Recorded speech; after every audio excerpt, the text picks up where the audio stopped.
La civilización purépecha, también conocida como Tarasca, se desarrolló desde el año 1200 hasta el año 1521 después de Cristo y fue un pueblo que se originó en el noroeste de Michoacán, territorio que hoy es Uruapan y Pátzcuaro, y que finalmente ocupó gran parte del territorio de dicho estado, así como de valles inferiores en Guanajuato y Jalisco. La presencia purépecha en Mesoamérica se desarrolló a partir de la fundación de su ciudad capital, Tzintzuntzán, cuya arquitectura, junto con otras varias, eran características de la edificación de pirámides escalonadas, con forma de letra T, decoradas con mosaicos y plumas de colibrí, dándole realce y lujo a su pueblo. De manera valiente soportaron los varios intentos de conquista que tenían a la cabeza el imperio azteca, entre otras causas, por la falta de conocimiento que sufrían para aprovechar el metal. El reino purépecha estaba formado por 4 señoríos, divididos en barrios comandados por caciques, y estos a su vez guiados por un cazonci, quien fungía como el representante de mayor jerarquía en un sistema de gobierno. En los siglos XV y XVI, el imperio purépecha, con capital en Tzintzuntzán, fue una potencia mesoamericana de primera magnitud que resistió el empuje del imperio mexica. Su imperio abarcaba la parte sur del estado de Guanajuato, gran parte del estado de Michoacán y la región norte del estado de Guerrero, hasta el sur del estado de México, dado que era gobernado por clanes enseñorados, en varias casas establecidas, en varios puntos.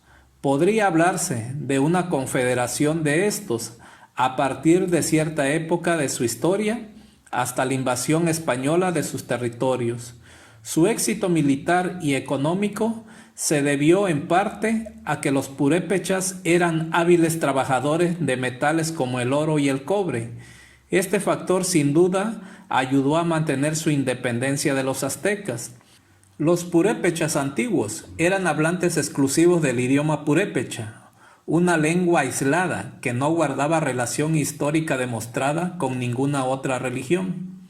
La más famosa fuente de información acerca de los purépecha es la Relación de Michoacán, redactada por Fray Jerónimo de Alcalá para el virrey Antonio de Mendoza alrededor del año de 1540.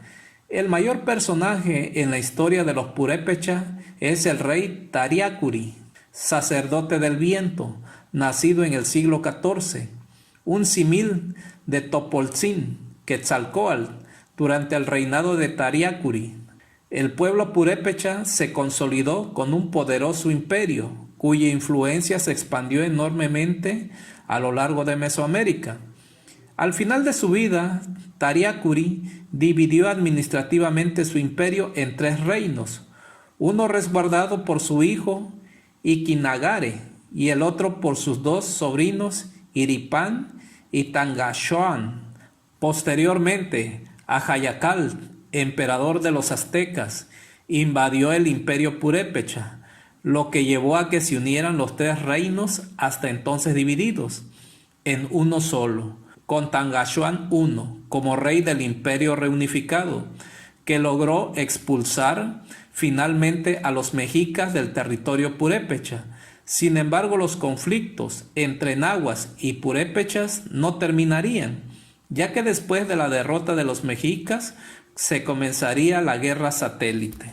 Después de la llegada de los españoles, el Irecha, señor de las innumerables casas, o señor michoacano, Tangaxoan II, se sometió sin presentar resistencia ante el conquistador hispano Cristóbal de Olid, con el objetivo de salvar a su gente y de negociar un tratado de paz. En 1530, el gobernador y presidente de la primera audiencia, Nuño de Guzmán, saqueó la región, destruyendo templos, centros ceremoniales y tumbas en busca de metales preciosos. Asimismo, mandó a ejecutar a Tangaxoan II, después de someterlo a un juicio en que se le acusó de dar muerte a españoles, mantener ocultamente su antigua religión y alentar la desobediencia. Esto provocó un caos en la región. Muchos indígenas huyeron a los cerros y ocurrieron diversos episodios de violencia. Esta situación movió a la corona a enviar como visitador al oidor y posteriormente obispo don Vasco de Quiroga. Quiroga logró establecer un orden colonial duradero que a la vez favoreció la continuidad de los remanentes de la cultura purépecha a través de los siglos. Se le atribuye la enseñanza de diversos oficios, las especializaciones artesanales de cada pueblo y otras tradiciones con influencias españolas que permanecen hasta hoy en día. Durante la época colonial, el territorio purépecha fue dividido en varias jurisdicciones gobernadas por alcaldes mayores, dependiendo del virreinato de la Nueva España. Del punto de vista eclesiástico, la mayor parte de este territorio quedó dentro del obispado de Michoacán. Por otro lado, muchos purépechas participaron en la colonización y poblamiento del norte de la Nueva España y de las regiones inhabitadas del Bajío, teniendo en cuenta que parte del Bajío pertenecía ya en esa época al imperio purépecha. Los purépechas vivieron en pueblos de indios. Lo más importante, tenían un gobernador y un cabildo indígena, integrado por regidores, alcaldes y alguaciles de elección anual. Estas autoridades tenían un control corporativo sobre las tierras, aguas y bosques, así como facultades judiciales, fiscales, administrativas en el ámbito local. Asimismo, en la mayor parte de los pueblos se establecieron hospitales. La iniciativa se ha atribuido tanto al obispo Vasco de Quiroga como a los franciscanos, en particular a Fray Juan de San Miguel.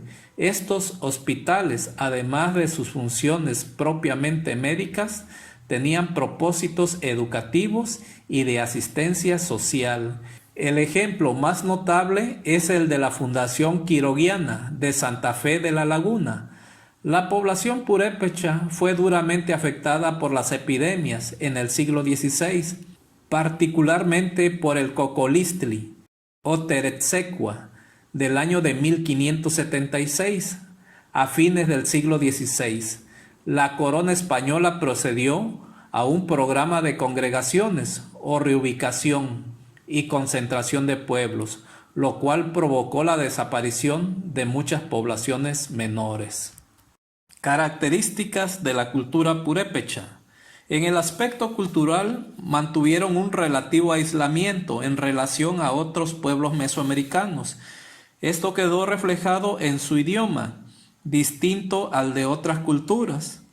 La arquitectura de sus ciudades se distinguió por la presencia de yacatas, de amplias plazas que permitían la aglomeración de muchas personas. En el aspecto social, como en otros pueblos del posclásico, la sociedad purépecha se dividía en estratos, cada uno con su posición jerárquica.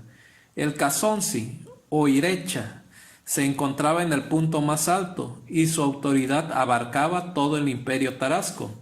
La nobleza estaba integrada tanto por militares como sacerdotes, además de funcionarios administrativos de alto nivel de la corte del Irecha.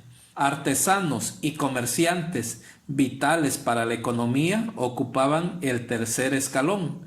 Pescadores y agricultores, la fuerza de trabajo, constituía la clase social más numerosa. Los esclavos y prisioneros de guerra ocupaban el último sitio. En el aspecto económico, el imperio purépecha inicialmente basó su economía en el trueque de productos agrícolas y piezas de caza. Eventualmente añadieron madera, tejidos y metales trabajados a su comercio con otros pueblos cercanos. En el aspecto religioso, era una religión politeísta, es decir, basada en la devoción a múltiples dioses, como Curicaveri, señor de la guerra y el sol; Huerauperi, diosa de la lluvia, de la muerte y la sequía; Ahuicanime, diosa del inframundo; El sacrificio humano era fundamental para sus prácticas religiosas.